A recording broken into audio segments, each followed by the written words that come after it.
G'day HBs, thanks for sending through your video. So just having a little look for you here. We'll start off with, in the upper video, if you can pay attention to that for a split second. The red line indicating your ball position with that A time. The blue line next to it, that's where I would preference your ball position. When we're looking at not potentially hitting the golf ball as far as we would like to, the further back in the stance the golf ball gets, the more its body will tend to fall behind at contact, meaning we're not transferring all of our power through the shot correctly. It's actually to your advantage to have the golf ball position a little bit further forward in the stance, giving you time to build up the swing speed to then connect with the shot. So starting point would be, let's get that ball position a little bit further up in the stance. As we get into P2 here, I like what this low image is sort of highlighting here. So if we sort of look at your spine angle there, look at your leading edge, they're matching together, which is amazing. That's the sort of thing that we're looking for in a player. So you're moving the club into a good spot. The only thing that I would look at for you is the hand positioning here. So you can see that the club head's getting a little bit in behind the hand line and that the hands have ever so slightly pushed away from the body. So the hands tend to push out and away from the body. This can cause a few little problems for a player. As we get to this part of the golf swing here, so lead arm parallel to the ground almost. Shaft pitch, excellent. We can see that there pointing just outside the line of the golf ball, which I like. In the upper image here, we've transferred the weight quite successfully to the right-hand side, the back foot, the trail foot, call it what you will. But you've started to transfer that quite nicely. And then as you sort of roll through the video here, going to sort of top of the backswing, we get into a really good spot here. So a couple of things that we would highlight. Excellent with that right elbow, so that's pointing down to the ground, which is what we would like to see.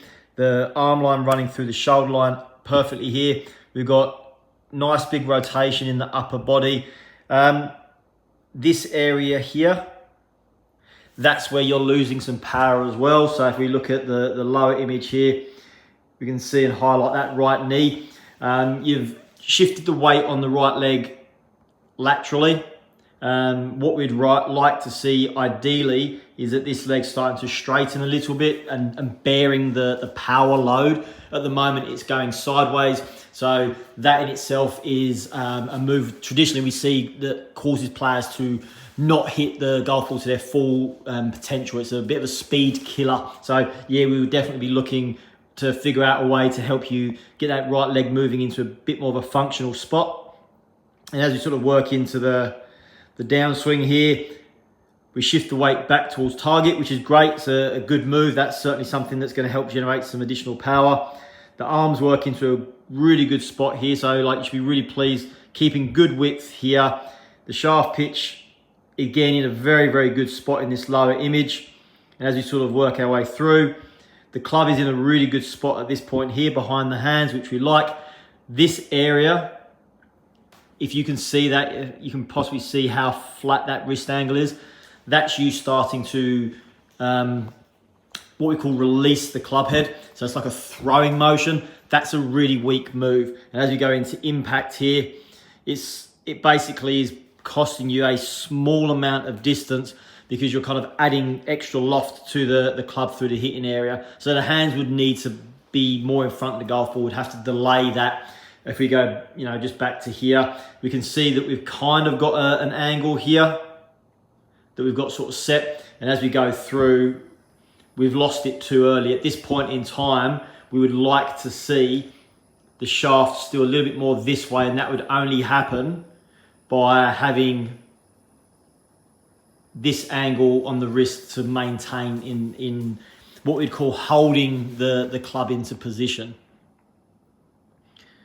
So all in all, like when we're going through and looking at the swing itself, I really do like a lot of what you're doing.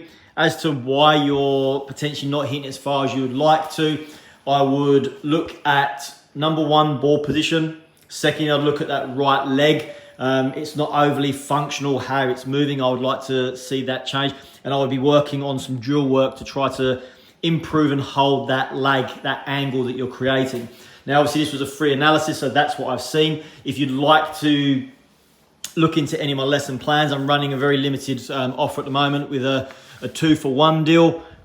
You purchase the package, you get 2 lessons for the price of 1 each month. It's a really popular subscription, and it's probably only going to go on for another couple of weeks before I cancel it, or I postpone it, I should say, because it's getting a lot of students that are going through that. There are some other options. So, mate, hopefully this has given you something to sort of think about and go work on. If you have any other questions, please feel free to shoot me a message and I will do my best to answer them for you.